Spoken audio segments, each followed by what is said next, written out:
말씀 제목은 죄의 꼬리는 길고 길다입니다. 죄의 꼬리는 길고 길다.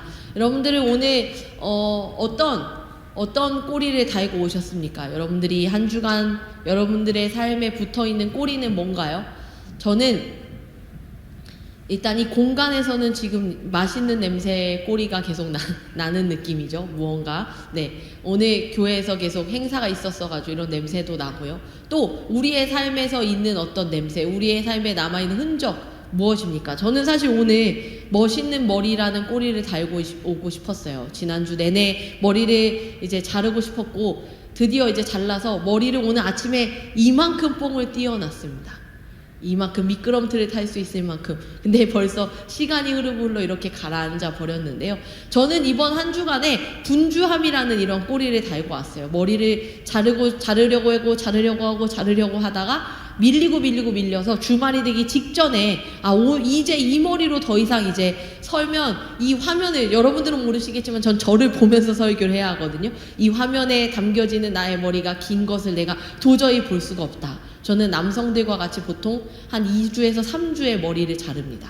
그래서 그게 좀만 길어도 견디기가 어려운데요. 그런 분주함의 꼬리를 제가 달고 오늘 이 자리에 섰어요. 여러분들의 한 주간에 여러분들의 일주일의 삶을 표현할 수 있는 어떤 단어가 무엇일까요?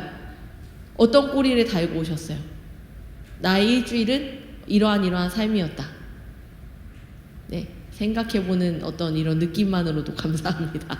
네, 여러분들이 어떠한 삶을 사셨는지 모르겠지만 오늘의 예배의 자리는요, 언제나 이 예배의 자리는 한 주간의 삶을 살아온 그 여러분들이 달고 온 그 꼬리를 끊는 자리, 그리고 또 새로운 꼬리를 달아도 살아낼 수 있는 힘을 얻는 자리, 그러한 자리가 이 자리가 되셨으면 좋겠습니다. 오늘 말씀에서 표현하려고 하는 이 꼬리는 그렇게 좋은 어감은 아닌데요. 오늘 이 사무엘하 13장 23절에서 39절까지의 말씀에는 압살롬이라는 사람이 등장합니다. 다윗의 이제 아들인데요. 근데 이 앞선 이야기들을 여러분들이 큐티를 하고 계신다면 또 이미 이 사무엘하 말씀을 잘 알고 있다면 아시겠지만 만 2년 후에 에브라임 곁 바알하솔에서 압살롬이 양털을 깎는 일이 있음에 라는 만 2년 후에 라는 표현으로 시작되었다는 것은 2년 후가 라고 표현되니까 2년 전에 어떤 사건이 이 앞에 다뤄졌겠구나 라고 생각하실 수 있겠죠. 이 앞에 있는 이야기는요, 사실은요, 강간에 대한 이야기입니다. 무거운 이야기죠. 이 압살롬이라는 사람의 누이가 있었습니다. 근데 이 누이 다말을 이제 자신의 다른 이복 형제가 범하는 그러한 사건이 있었던 것입니다. 바로 암논이라는 사람인데요. 암논이 그의 욕망에 따라서 악한 계획을 세우고 자신의 이복 동생인 다말을 범하게 된 것이죠. 그러니까 다시 말하면 다윗의 자녀들 사이에서 엄마가 같든 다르든 간에 어쨌든 그 자녀들 사이에서 근친상간의 이 강간이라는 범죄가 일어난 사건입니다. 이 암논이라는 사람이 이 다말이라는 사람을 사랑하게 된 거예요. 그래서 이 사랑의 마음을 가지고 있을 때에 요나답이라는 이 다윗의 사촌인 요나답이 이야기하는 거예요. 그 고민을 가지고 있는 암논에게 그녀를 자신의 사람으로 사로잡을 수 있는 방법을 이야기합니다. 아주 악한 방법이죠. 그 방법이 바로 이 그녀를 범하는 방법이었습니다.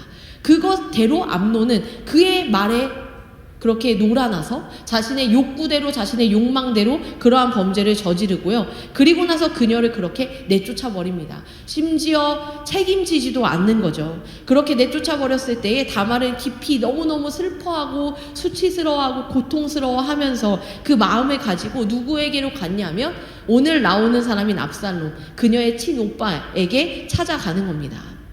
다말과 같은 어머니에게서 태어난 이 그녀의 오빠 압살롬이 아주 크게 분노하였습니다. 어떻게 이런 짓을 할 수가 있을까?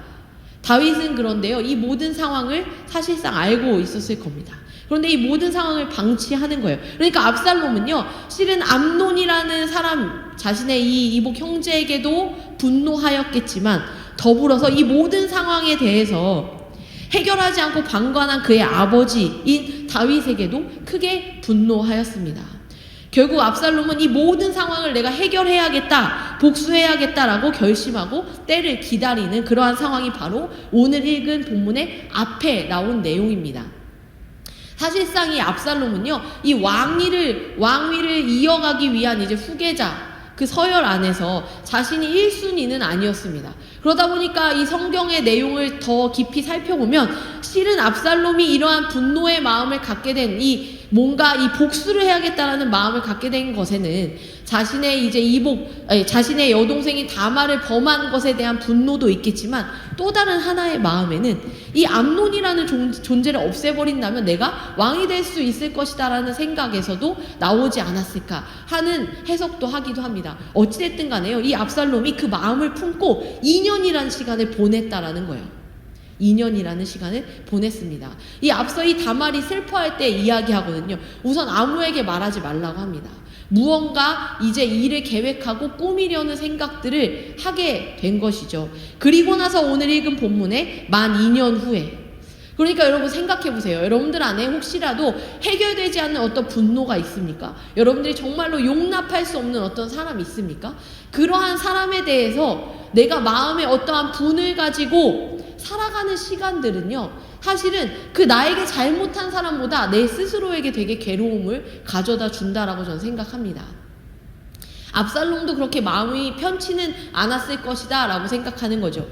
이 2년이라는 시간 동안에 압살롬은 어떠한 생각을 하면서 살아왔을까? 오로지 암논이라는 이 존재에 대해서 어떻게 복수를 하고 어떻게 그를 해야지만이 내가 더 속 시원하고 통쾌할 수 있을까라는 생각들을 하며 살아왔다면 이미 충분히 압살롬은요, 숱한 시간 암논을 죽인 거와 다름이 없습니다.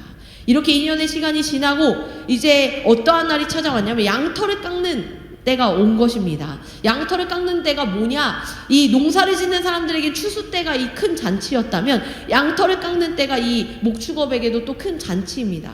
그때 이제 압살롬이요, 잔치를 준비하게 된 겁니다. 이날 자신의 복수의 날로 삼은 거죠. 이날이 그날이다. 그 잔치의 날에 모두를 초대하겠다라는 생각을 합니다. 아버지 다윗과 그의 형제들을 모두 초대합니다. 아버지가 보는 앞에서 그의 원수 암논을 죽여야겠다라고 생각하지 않았을까? 또 암논을 죽이는 것뿐만 아니라 아버지에게도 내가 얼마나 분노했는지를 보여주고 싶지 않았을까? 물론 아버지가 그렇게 또 쉽게 한 나라의 왕과 모든 왕자들이 이 잔치에 그렇다고 온다라는 것은 쉬운 일은 아닐 겁니다. 왜냐하면 어떤 수도에서 거리를 두고 떨어져 나와야 하는 그 시간들을 보내야 하기 때문에 그렇게 이 자리를 비운다는 것도 부담이 되겠죠. 그리고 또 왕이 간다면 혼자만 갑니까? 많은 사람들을 끌고 가야 하잖아요. 그러니까 아마도 압살롬은 아버지가 와서 아버지 앞에서 죽이는 것을 또 상상도 했겠지만 한편으로는 아버지는 안 올 수 있겠다라는 생각도 하지 않았을까라고 생각합니다. 근데 아마도요, 이 압살롬은요, 이 아버지가 이 문제를 그냥 넘겼으나 나는 이 문제를 직접 해결해야겠다라는 것을 말하고 싶지 않았을까요?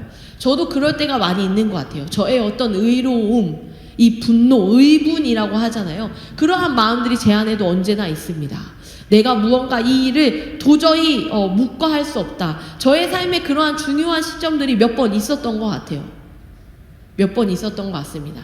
제 초등학교 때 정말로 지금 생각해보면 지금 생각해도 약간 두근두근 거리는 것 같은데요. 초등학생 때 저희 반에서 굉장히 신뢰를 받는 어떤 한 아이가 있었어요. 선생님이 되게 좋아했고요. 제가 어렸을 때만 해도 그 편애가 아주 눈에 띄게 존재하는 시대였거든요. 이렇게 은밀하게 편애하지 않고 대놓고 편애를 했던 시대. 선생님께 무언가 촌지를 드릴 수 있었던 시대. 그때였어요.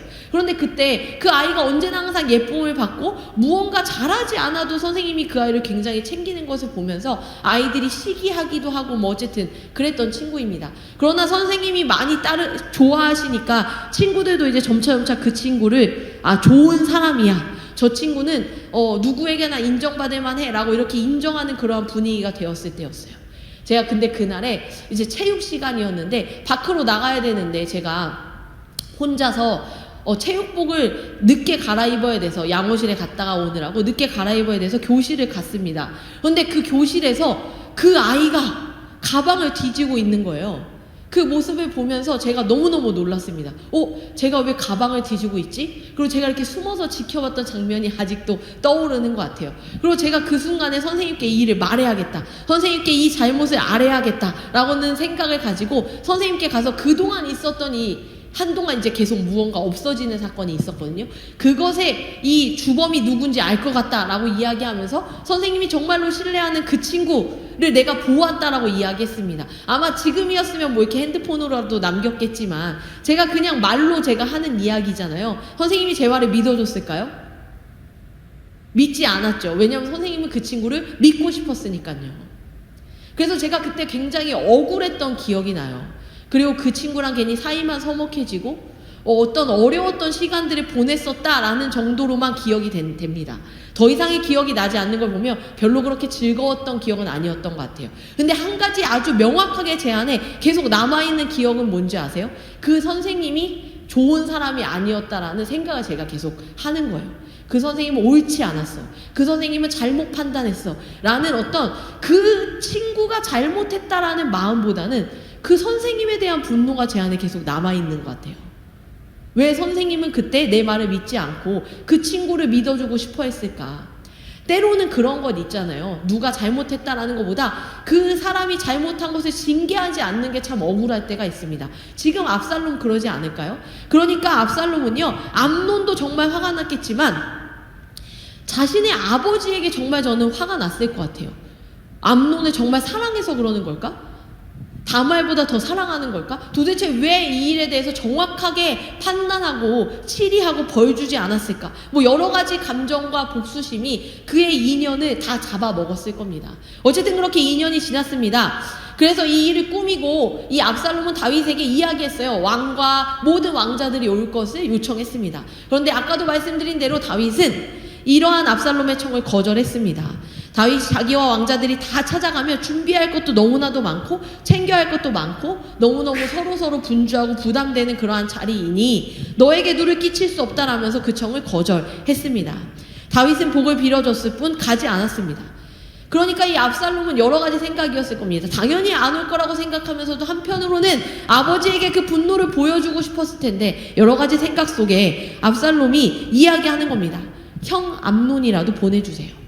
실은 아주 이상한 광경은 아니거든요. 아버지 왕이 가지 않을 때 첫째인 아들인 형을 보내달라는 요청은 어찌 보면 아버지를 대신한, 왕을 대신한 첫 번째 왕자를 보내달라는 거 당연할 수 있습니다. 그런데 여기에서 이 다윗이 이렇게 말합니다. 그가 너와 함께 갈 것이 무엇이냐? 라고 물어봅니다. 그러니까 이것은 뭐예요? 다윗도 무언가 찜찜한 거죠. 굳이 왜 암논이 가야 하냐? 라고 묻는 겁니다. 그러니까 이 둘 사이에 있을 만한 그 복수의 마음이 있을 거라는 생각을 다윗도 막 깨끗하게 지워버리지 못한 거죠. 그러나 압살롬은 계속 간절하게 부탁을 했습니다. 그리고 그 결과 암논과 다른 왕자들을 보내주게 된 거죠. 이 말씀을 계속 보다 보면 암논과 다른 모든 왕자들이 이제 갔을 때 압살롬은 자신의 계획대로 잔치를 여는 장면을 볼 수가 있습니다. 그리고 종들에게 이야기하는 겁니다. 암논이 충분히 술에 취하면 그를 쳐서 죽여라. 두려워하지 마라. 이 모든 책임은 내가 진다. 어떤 거죠? 이 어떤 대의, 뭔가 이 명분을 뭔가 설명하면서 내가 다 책임질 테니 두려워하지 말고 누군가를 죽이는 일을 과감하게 행하라는 겁니다. 자, 여기서 우리는 오버랩 되는 장면이 있습니다. 바로 다윗이죠. 다윗이 밧세바를 간음했습니다. 간음. 그러니까 그것 또한도 강간이었죠. 그리고 어떻게 했죠? 그의 남편이 우리아를 아주 당당하게 죽였습니다. 어떤 존재를 처리하듯이 그 어떠한 모습, 다윗에게 있었던 어떠한 모습이 지금 아들들 사이에서 벌어지고 있는 겁니다. 어떤 아들은 자신의 누이를 강간하고 어떤 아들은 그 자신의 누이를 강간한 사람을 죽이려는 살인을 지금 이제 이 계획을 치르고 있는 중이라는 겁니다. 죄의 꼬리는 길고 긴 거예요. 우리가 어떠한 죄를 정확하게 해결하지 않고 어떠한 죄 가운데 계속 머물러 있는 삶은요, 계속 또 다른 죄를 낳고 또 다른 죄를 낳습니다. 죄가 그래서 참 무섭습니다. 죄가 전가되는 힘이 어마어마하기 때문입니다. 아담과 하와도 그러했잖아요. 아담과 하와가 둘 다 이 선악과를 먹게 된 것, 결국에는 나 혼자 먹는 것이 아니라 너도 먹어봐. 우리의 삶에 그런 죄를 전가하는 모습들이 많이 있습니다. 나 혼자만 저지르는 죄가 아니라 너도 한번 해봐. 나 혼자만 누군가에 대해서 비난하는 게 아니라 너도 비난에 동참해. 언제나 우리 그런 분위기 가운데 있지 않나요? 우리가 누군가에 대해서 험담하는 시간 동안에 혹시라도 여러분들에게 한번 질문해 보겠습니다. 누가 누군가에 대해서 근거 없이 험담을 하는 자리에 여러분들이 계신다면 여러분들이 혹시 그 자리에서 하나님 믿는 사람이 그렇게 다른 사람에 대해서 함부로 말하는 거 옳지 않아 라고 이야기해 본 경험이 있는 분? 사실 대부분 없을 거예요. 아마도 너무 나대는 거야 라고 생각하면서요. 그런데 거기에서 첫 번째, 그냥 가만히 그 얘기를 듣고 있거나, 두 번째, 거기에서 무언가 정확하지 않지만 내가 그동안 해왔던 얘기를 덧붙여서 이야기를 건넵니다. 이 두 번째 단계를 할 때는요, 우리 인간에게 어떠한 심리가 있냐면, 이 대화에 내가 적극적으로 동참함으로써 이들과 더 친밀한 상태를 만든다, 뭐 이러한 생각이 있는 거죠. 그러니까 우리는 어떠합니까? 이 이야기가 진짜냐 아니냐, 이러한 일이 왜 발생했냐 아니냐 보다 언제나 본질보다는요, 그냥 이 관계 속에서 재미있게 서로 이야기를 하면서 우리가 이 침묵을 도모하는 건데 뭐. 우리 그런 얘기 하잖아요. 그 리더가 악하면 팔로워가 뭉친다라는 말이 있어요. 저도 이제 무서운 어른들과 함께 일할 때 밑에서 같이 일하는 사람들이 그 조직이 탄탄해진다라고 이야기하잖아요. 같이 욕하고 같이 험담하면서, 물론 그렇게 팀워크는 다져지겠지만 사실 그렇게 썩 건강한 모습은 아니라는 겁니다. 특히나 그리스도인에게는 죄악의 모습이죠. 그것이 바로 죄를 전가하는 모습들입니다. 어떠한 상황 가운데서 옳고 그름을 명확하게 알고 있음에도 불구하고 그것에 대해서 이야기하지 않거나 또는 그것에 적극적으로 동참하는 모습들, 오늘 우리가 이 모습에서 볼 수 있잖아요. 다윗이 암논의 그 잘못, 그 큰 잘못에 대해서 왜 뭐라 하지 않았을까라고 저도 생각해 봤습니다. 제가 다윗이 아니라서 정확하게 다윗의 마음을 다 알지는 못하겠지만 여러 가지 이유에서 저는 여러 가지 추측을 해볼 때, 먼저 나도 그러한 죄를 지은 사람으로서 암논에게 그 얘기를 한다는 게 내가 그런 말 할 책임이 있는 사람인가? 또 내가 그런 말 했을 때 우습지 않을까라는 생각을 하지 않았을까? 위선자 같잖아요? 내가 그러한 짓을 저질러 놓고 너에게 뭐라고 한다? 그런 말 할 자격이 있을까? 또 하나 이런 생각도 했을 것 같아요. 어찌 보면은 나는 아버지로서 이 사람을 혼내고 싶지만 당연히 잘못했다라는 것을 알지만 한편으로는 그 죄악을 저지른 아들이 또 안쓰럽지는 않았을까? 꼭 자기와 같이. 자기가 그 큰 죄악을 저지르고 겪었을 마음과 같이 꼭 자기를 투영하면서 꼭 암논도 그렇게 마음이 편하진 않았을까? 그 불편한 마음으로 살아가는 것 자체가 이미 그가 벌을 받는 게 아닐까? 뭐 이렇게 생각하진 않았을까요? 어쨌든 어떠한 이유에서든지 다윗은요, 그것을 정확하게 꼬집고 훈계하지 않았습니다. 여러분, 잘못한 건 잘못했다라고 이야기되는 것도 사실 필요합니다. 우리가 언제나 좋은 건 좋은 거라고 교회 안에서, 하나님 있는 사람이니까요, 서로 덮어주자라고 말하는 거는요, 옳지 않습니다. 저는 때로는 잘못한 것을 누군가 정확하게 말해줄 때에, 그 정확하게 짚어주었을 때, 그때는 그 정확하게 짚어준 누군가 때문에 마음이 아플지도 모르겠지만요, 그것은 그 사람에게 기회입니다.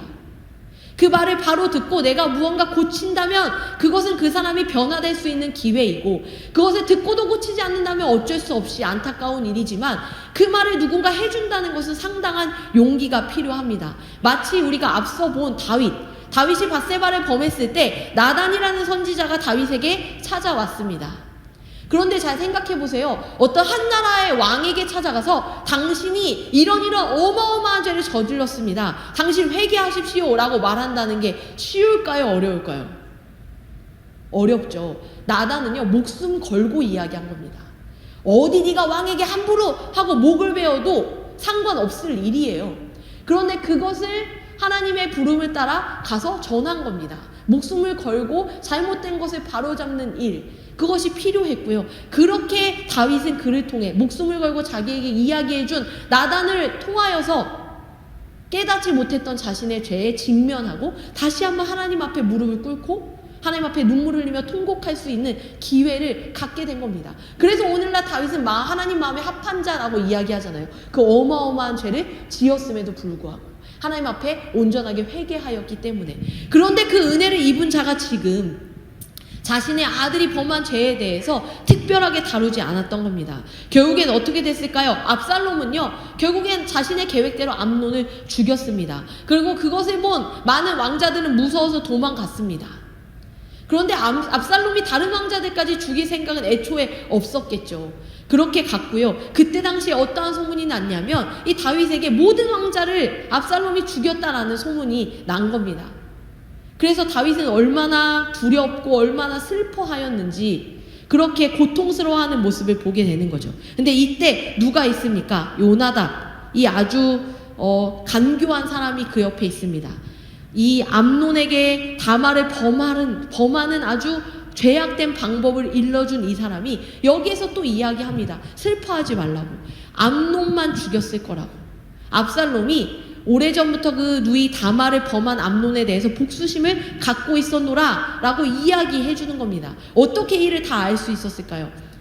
이 일에 대해서 요나답은 언제나 이 사람에게 붙었다 저 사람에게 붙었다 하면서 이 사람이 듣기 좋은 말 저 사람이 듣기 좋은 말, 이 사람이 자신의 욕정대로 누군가를 범하고자 할 때 범하라고 부추기는 자, 또 이 사람이 누군가를 죽이려고 할 때 죽이라고 부추기는 자, 그 일을 통해서 자신의 악함을 숨기는 겁니다.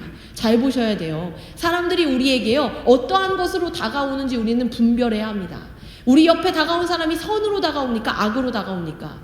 여러분들에게 어떠한 재미난 이야기, 재미난 일들을 가지고 악으로 가지고 다가올 때에 그 이야기를 듣고 여러분들이 흔들리면서 나의 욕심을, 나의 욕정을, 나의 어떠한 욕망을 부추길 때 그 욕망대로 흔들리시면 안 돼요. 그 사람 충분히 미워해. 그 사람 충분히 욕해. 그 사람 충분히 그 사람에 대해서 험담해 하는 많은 어떤 부추김 속에서 그래 나의 험담은 당연한 거야, 그래 내가 이 사람을 미워하는 건 당연한 거야 라고 이야기하면서 그 악한 속삭임에 휘둘려서 분별하지 못하고 따라가서는 안 됩니다.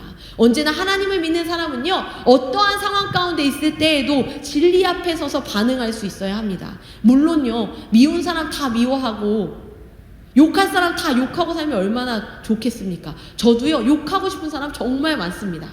저도 많이 분노하며 살 수 있습니다. 그러나 언제나 우리 가운데 하나님이 그 죄악 가운데 나의 생각대로 흘러가는 것을 원치 않으신다라는 겁니다. 하나님의 사람은 그렇게 내가 하고 싶은 대로 내 욕망대로 살아갈 때 죄의 길을 걷게 됩니다.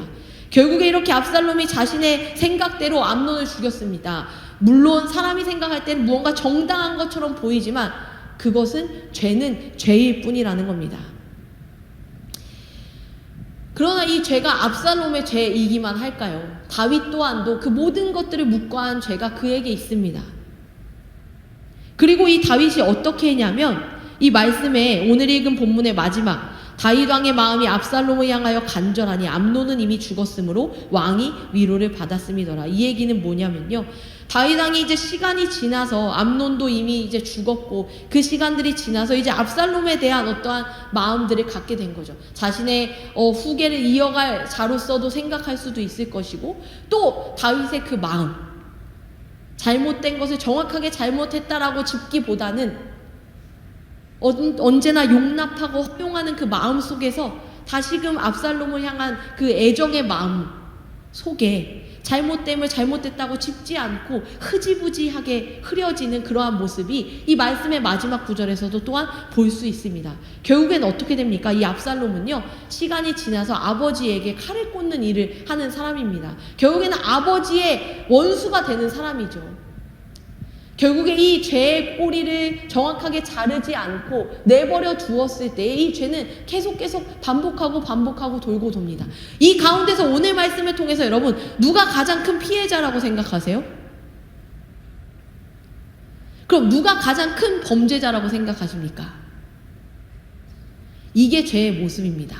사실 딱히 따져보니까 누가 가장 큰 피해자인지도 모르겠고 누가 가장 큰 범죄자인지도 모르겠는 거예요. 누구나 다 똑같은 죄인이라는 거죠. 죄가 돌고 돌아서 서로에게 그 영향력을, 그 오물을 튀기는 겁니다. 나의 죄를 너에게 튀기고 너의 죄를 나에게 튀기고 서로 그 죄를 튀기면서 공동체 안에 그 죄악으로 물들이는 것. 우리가 그 죄 가운데 예민하게 반응하지 않고 내 욕망대로 서로의 욕망대로 그것들을 부추기며 그렇게 죄를 팝콘처럼 튀기면서 살아가면요 공동체는 엉망이 됩니다. 공동체는 엉망이 돼요. 누구나 그 죄를 용인하는 모습들.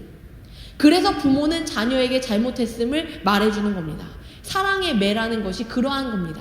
잘못한 것을 말해주고 잘못된 것을 바로잡을 기회를 주어야 한다라는 겁니다. 우리가 이 신앙 안에서 살아갈 때 우리도 마찬가지입니다. 우리가 서로서로 누군가에게 죄악의 영향을 받고 또 죄악을 저지르는 그러한 삶, 죄악의 영향 속에서 살아갈 수밖에 없는 그러한 모습 속에서 우리가 붙들어야 할 것은 내 판단, 내 기준, 내 감정이 아니라 하나님의 말씀이 주신 하나님의 뜻, 하나님의 은혜와 사랑이라는 겁니다. 하나님은 그래서 우리에게 어떻게 하셨습니까? 하나님도 분명히 우리의 모든 죄악에 대해서 물으시고 그것에 대해서 우리를 가르치셔야 했습니다. 그래서 하나님은요, 우리가 언제나 기억해야 할 것은 하나님은 사랑의 하나님이시지만 공의의 하나님이라고도 이야기합니다. 하나님의 사랑이 그 은혜가 공평하게 흘러가기 위해 이 땅 가운데 필요한 것은 공의와 정의입니다. 하나님의 말씀에 언제나 약자를 중요하게 이야기하고요. 하나님의 말씀에 언제나 정의에 대한 이야기를 합니다. 하나님의 나라가 하나님의 공의와 정의로 다스려져야 한다라고 이야기합니다. 우리가 이 세상 가운데서 있는 그 모든 수많은 논리, 그 수많은 흐름이 옳은 것이 아니라요. 하나님은요, 언제나 이 정의와 공의를 이야기하시는 분이에요. 그래야지만이 하나님의 사랑이 모두에게 공평하고 모두에게 은혜롭게 흘러갈 수 있기 때문이라는 겁니다. 그것을 위해 이 땅 가운데 오신 분이 있습니다. 친히 자신의 몸으로 이 공의를 이루신 분 누구죠? 바로 예수 그리스도입니다. 하나님께서 만약에 우리 인간들의 모든 죄악을, 인간을 너무너무 사랑하기 때문에 너의 그 죄가 나에게 너무 마음이 아파하고 눈물만 흘리시고 그냥 그대로 살도록 내버려 두셨다면 우리는 지금쯤 하나님을 찾고는 있을까? 하나님께 등 돌려 있지는 않을까? 그러나 하나님은요, 우리가 그 죄악 가운데 살도록 내버려 두실 수가 없는 겁니다. 이것은 우리가 죄와 죄인을 분리해서 생각하는 사고에서 올 수 있습니다. 여러분, 우리가 그렇잖아요. 어떠한 죄를 지은 사람에 대해서 우리는 판단할 수 없습니다. 그러나 죄에 대해서는 판단할 수 있습니다. 죄는 죄죠. 그러나 그 죄인에 대해서 하나님은요, 그 죄인을 사랑하시기 때문에 그 죄인을 구원하시는 겁니다. 우리가 때로, 저도 그래요. 하나님, 어떻게 그런 죄를 지은 사람을 용서하실 수가 있습니까? 어떻게 그 사람에게도 나와 똑같은 구원의 은혜가 있을 수 있습니까? 지옥에 가야 마땅하지 않아요? 이러한 생각을 할 때가 있어요. 그런데 하나님은요, 그 죄를 분명히 미워하시지만 그 죄인은 사랑하십니다. 그 죄인을 구원하기 원하시는 거죠. 이 하나님의 딜레마, 제가 언젠가도 말씀드린 적 있는 이 딜레마, 하나님의 자기 제한, 하나님이 너무너무 사랑하는 이 인간에게 그러나 이 공의를 잃어버릴 수 없는 하나님은요, 이 인간이 잘못한 죄에 대해서 분명하게 이야기하셨어야 했습니다. 좋은 게 좋은 것이 아니야. 잘못한 건 잘못한 거지. 그럼 그 잘못한 것을 어떻게 다룰 수 있냐? 그래서 이 땅 가운데 보내신 분이 바로 예수 그리스도, 죄가 없는 분, 절대로 그 죄를 대신하여 죽을 이유가 하나도 없는 그 분이 이 땅에 와서 하루하루 인간의 죄를 모으셨어요. 인간의 죄를 모으셨다는 게 뭘까요? 저번에도 말씀드렸죠? 예수님이요, 만약에 십자가를 지기 위해만 오셨다면 그냥 예수님은 십자가를 지는 그 순간쯤에 이 땅에 오셨으면 됐습니다. 그러나 예수님은 아주 어렸을 때 아기로 엄마 뱃속에서 태어났어요. 그리고 모든 인간이 짓는 모든 죄악들을 눈으로 보고 경험하고 느끼고 고통과 감정들을 느끼며 살아가는 그 시간들을 통해 예수님은요, 사람들의 모든 죄악과 사람들의 모든 욕망과 사람들의 모든 감정과 사람들의 모든 것들을 모아서 분노와 슬픔과 아픔과 혐오와 억울함과 그것들을 다 끌어모아 십자가에 박으신 거예요. 그게 바로 십자가의 승리입니다. 그것을 위해 예수님 친히 인간으로 그렇게 사신 거예요. 그게 바로 하나님의 방법입니다. 사랑의 하나님이 그러나 죄를 죄로 둘 수 없어 그 공의를 행하시고 끝끝내 그 공의를 행하심으로 예수 그리스도를 믿는 모든 자를 다시금 사랑으로 구원에 이르게 하시는 하나님의 그 사랑과 은혜가 바로 우리 하나님 아버지가 우리에게 주시는 마음이라는 겁니다. 압살롬이 결국에 복수의 잔치를 벌였지만 우리 하나님께서는 우리에게 회복과 용서로 우리에게 다가오신다는 겁니다. 오늘 저는 여러분들에게 이러한 이야기를 하고 싶습니다. 여러분들의 삶에 어려운 이야기인데요. 미움, 용서, 분노, 죄악, 여러 가지 감정들. 제가 어떠한 모든 사람들의 그 죄에 대해서 저는 사실은 늘 항상 언제나 그렇게 꼬집어 말하는 사람이었던 것 같아요. 아까 초등학생 때 얘기도 했지만 뭐 대학을 다닐 때 컨닝을 목도했을 때는 교수님께 찾아가서 컨닝을 하는 사람이 미래의 목회자가 될 수 있냐면 교수님은 그걸 바로잡으라 따지기도 했습니다. 사역을 하면서도 그랬던 것 같아요. 옳지 않는 모습들을 보고 어떻게 그것을 내버려 두냐고, 그것이 공동체에 얼마나 악을 행하냐고 늘 항상 그걸 말해야 했던 사람이 접니다. 그런데요, 그렇게 말하고 나면요, 혼자 이렇게 남아있을 때 이러한 생각이 들어요. 하나님, 근데 저는 그렇게 의롭습니까? 오늘 제가 한 행동이 정말 정당합니까?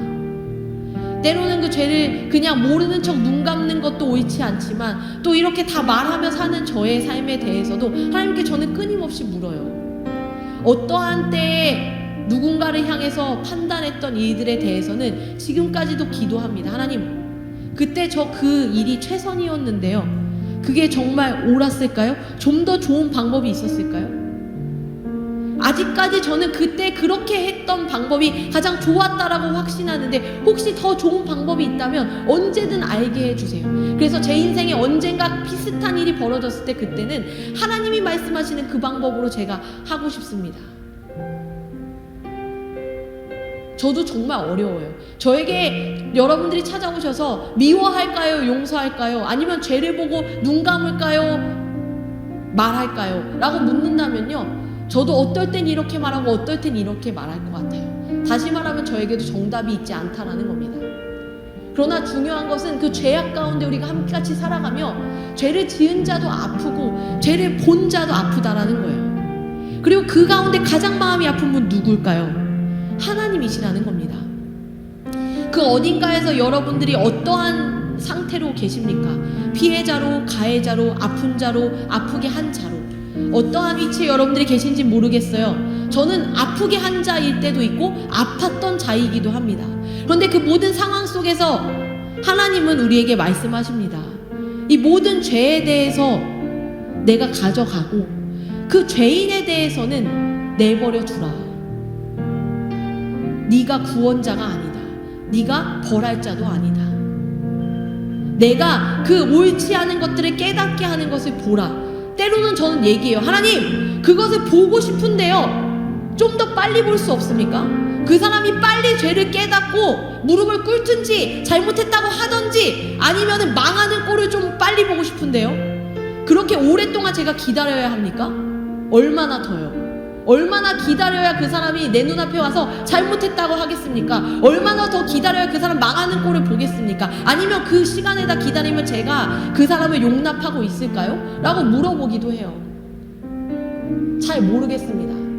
이것은 저의 시간도 필요할 거고요, 하나님의 시간도 필요할 거고요, 그 누군가의 시간도 필요하기 때문에 잘 모르겠어요. 하나님이 우리 가운데 계속 마음을 만지시면서 하나님이 일하실 때에도 제가 반응할 때 그 사람이 반응하지 않으면 어떠한 일도 일어나지 않을 것이고, 그 사람이 반응하는데 제가 반응하지 않는다면 또 어떠한 일이 일어나지 않겠죠. 우리 안에 서로 흘러가는 시간 속에 하나님이 일하십니다.